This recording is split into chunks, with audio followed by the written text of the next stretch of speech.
Hello! I've got a different one for you today because as you can see, I'm standing in front of the official vehicles of the Beverly Hills AYSO. From New York to Miami, Dallas to Los Angeles, Moscow to Abu Dhabi to Liechtenstein, wherever there's a large concentration of wealth, you have a bunch of confused rich dudes unsure of whether or not to buy a Range Rover or a Mercedes-Benz G-Wagon. On this episode of Head to Head, we find out which uber luxury six-figure SUV they should buy. So here we are in the Mercedes-Benz G63 AMG, or as we've affectionately taken to calling it, the Mordwagen, which is German for Murderwagen. Because this thing is so black.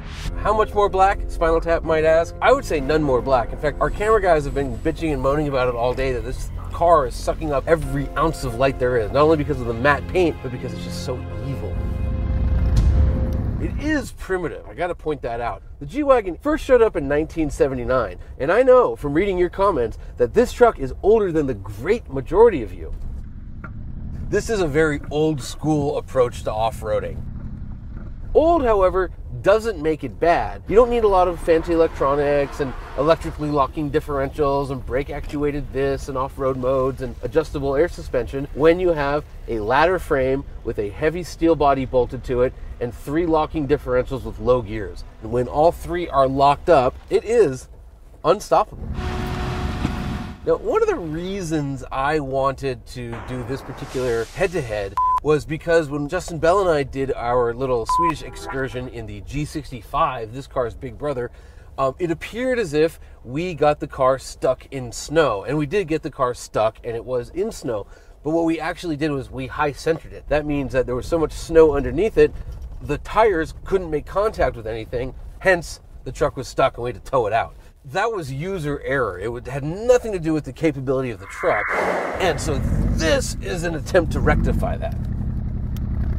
When you're driving the G63 off-road, you are overcome with the sense of unstoppability, imperiousness, if you will. It just doesn't feel as if anything can slow this truck down.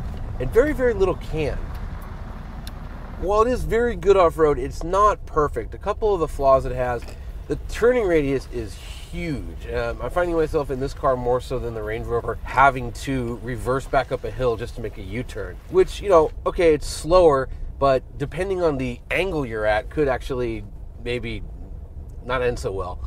The other thing that we haven't really had a problem with yet, but it's just been scaring me to death, are those side pipes. Now, we've been lucky that the breakaway angle of the truck, we've been missing them, but there's been a few times where I really thought, oh man, we're just gonna smash those side pipes. If you're buying this truck to go off-road, lose the side pipes, get some kind of aftermarket something or other. So we're heading to a pretty good obstacle. It's a real torture test for, I'd say, most off-roaders. I'd also say there's very few production off-roaders that can make it. A lot of products made by Land Rover could make it. A Jeep Cherokee, Grand Cherokee could probably make it. I know a Wrangler could make it for sure. And I'm going to go ahead and say that I know this thing can make it. I'm going to do a few things, so I'm going to turn on the low range gears. So I'm going to put it in neutral. Okay, low range on. I'm going to request the differentials. So what you do is you hit 1 for the center diff, 2 for the rear diff, 3 for the front diff, and you get these yellow lights. And what these do is they let you know that it's thinking about it, and once you're in drive and start going, they will then hopefully turn into red lights, which means that the differentials have been activated and locked. And now I'm going to drive through this, which is nuts. But you see what a stout off-road machine the G-Wagon is. It's just crazy that a production vehicle can do this sort of thing. And of course, with the twin-turbo V8, I have all the torque in the known universe to get me over whatever obstacle is bothering the front wheels. Compared to the Range Rover, one of the things I really do like about this G, and all Gs, is how narrow the car is. Which, okay, yeah, you don't have as much room, maybe on a long trip it's not as comfortable, but when you're off-road, smaller is actually better. You want a narrower car because you can fit between rocks better. Oh, look at this, just Billy goes right up. The other thing is, it has a feeling of solidity, but I can't think of another production vehicle that can compete with it. I mean, maybe a Unimog, but short of that, it's such a great feeling truck. You have such a sense of security, which is probably why all those soccer moms like driving them. You feel like you could drive through a riot after a Lakers playoff win, and no one would be able to touch you, let alone flip your car over and light it on fire because you would have already crushed them to death. The G-Wagon really and truly is one of the most capable production vehicles on the face of the earth. Of course, so is the Range Rover.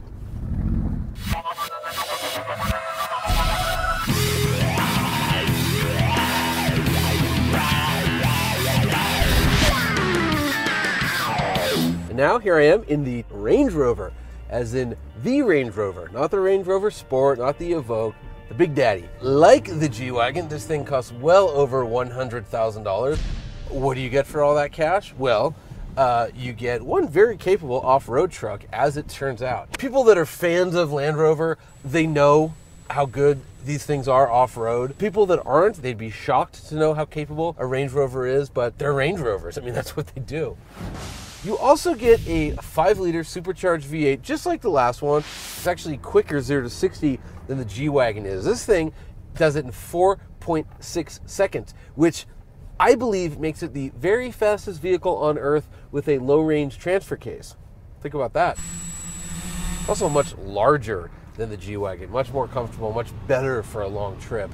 This thing, from the get-go, has been designed to be a luxury car. And yes, I am using the word car because it's very car-like in its interior. The seats are almost beyond comfortable, heated and cooled. The whole time I've been talking to you, I've been getting a massage. The headrests, you've got to actually experience these to understand them, but they are as comfortable as a Citroën seats. That's how good they are. Unlike the G-Wagon, which is body on frame, the Range Rover here is a unibody, though it does have unitized frame rails as well as subframes. The result is, instead of feeling like a block of granite and lead, it feels pretty light. In fact, Land Rover is claiming they're using so much aluminum in this new Range Rover that it's up to 800 pounds lighter than the vehicle it's replacing. We actually weighed this sucker, 5,500 pounds, meaning that if it was actually 800 pounds lighter, the old Range Rover would have weighed 6,300 pounds, which it totally didn't. The Range Rover does feel as if it's about 1,000 pounds lighter than the G-Wagon, which is both good and bad. Obviously, the lighter a car is, the more nimble and sprightly it handles. However, there's something so wonderful about the way the G-Wagon feels that the extra weight just adds to it.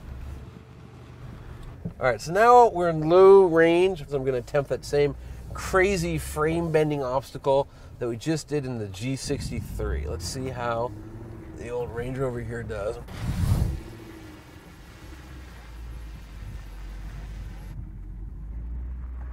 This is really causing the vehicle to work. Full articulation, all-wheel drive system. Whoa.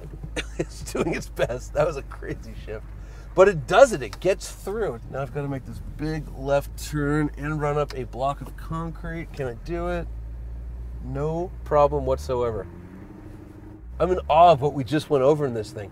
And that is a funny difference between the Range Rover and the G-Wagon. In the G63, it went through that, and I wasn't surprised because, duh, it should. Whereas with the Range Rover, I'm like, whoa, it just did that? Just goes to show just how purpose-built and old school that G-Wagon feels. Here we are bounding up a hill, no problem whatsoever, especially because we're in low gears. And again, we're experiencing full wheel articulation here. One of the differences might be that since the G is so mechanical, it just kind of goes, whereas in the Range Rover, the computer's thinking a little bit. Right now I have it in auto. Now I do have 5 different off-road modes. I've just been told leave it in auto and let the computer figure out what's going on. There is no locking front or rear differential, but the Range Rover uses its brakes just like a locking differential. So if one of the wheels is losing power, it can stop it, and then that sends all the power to the wheel that still has traction. One thing that makes it very easy to off-road with are all these cameras it has. So now we're using something called the curb view. And I'm using this because I'm about to go between 2 rocks. However, because the rocks are only about wheel height, once I'm in them, I can't really tell where they are unless I have these cameras on. And then I can plainly see there's the body of the Range Rover, there's the rocks. Then I can just go ahead and slowly, because that's the key to good off-roading, slowly maneuver between them. Boom, no problem whatsoever. This car also has air suspension, which is great because not only does it make it smoother and more comfortable when you're on the road, but when you're off-road, you just hit this little button and it jacks the vehicle up. There's two off-road heights. There's your first setting and then your second setting, which is higher. And if you really need a little bit more just to get over one obstacle, hold the brake and then hold this button for 3 seconds. It'll give you like an extra 60 millimeters or something. And you can have that up to like 3 miles an hour. Over that, car's too top heavy, so it lowers back down to ride height 2. The G-Wagon has fixed suspension. Now, that said, the G-Wagon has plenty of wheel articulation as is. Maybe doesn't need the air suspension, although it is a nice feature to have in the Range Rover. So the question then becomes, which is better off-road? And man, is that close. I think that the Range Rover, at the end of the day, would be able to do more because of all the off-road modes, because of the adjustable suspension, and because of these cameras. You can really position the vehicle where it needs to be. So, by the hair of its chinny chin chin, I'm going to give the off-road victory to the Range Rover. And now I'm back in the Range Rover, but instead of a grueling off-road course, I've come to the mean streets of Beverly Hills. Why? Well, for one, this is Range Rover country. The other reason is, a buddy of mine, Steve, years ago did this art project where he filled up the back of a pickup truck with mud, got a bunch of his artist friends, and they came down to Rodeo Drive, took off all their clothes, covered themselves in mud, and then zombie walked down Rodeo.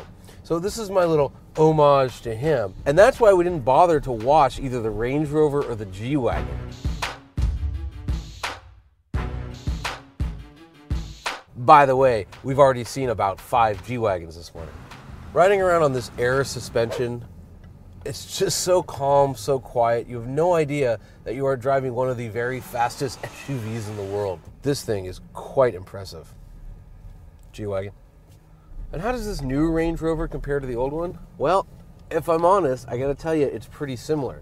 The last Range Rover was developed when Range Rover and Land Rover were owned by BMW, and that car had some residual BMW-ness. This vehicle was partially developed under the watchful eye of Ford, and there is a lot of Ford going on here. For instance, I've got this full haptic screen. If I want to change the radio stations, I've got to find the audio video menu. Missed it the first time, now I hit it, then I got to find the button to tune, missed it again. For $115,000, I want a knob. I want to be able just to scroll through my stations, and you can't do that here. Also, some of the controls are a little, I don't know, for an SUV this expensive, this refined, this top of the food chain, it just feels not as nice as the rest of the car. Turn signal stock's incredible. I love the TFT screen. The steering wheel's great, but overall, it's a bit of a mixed bag. Driving around Beverly Hills here, it just makes sense. You understand why every other car that I'm looking at right now is a Range Rover. You can't say the same thing for the G-Wagon.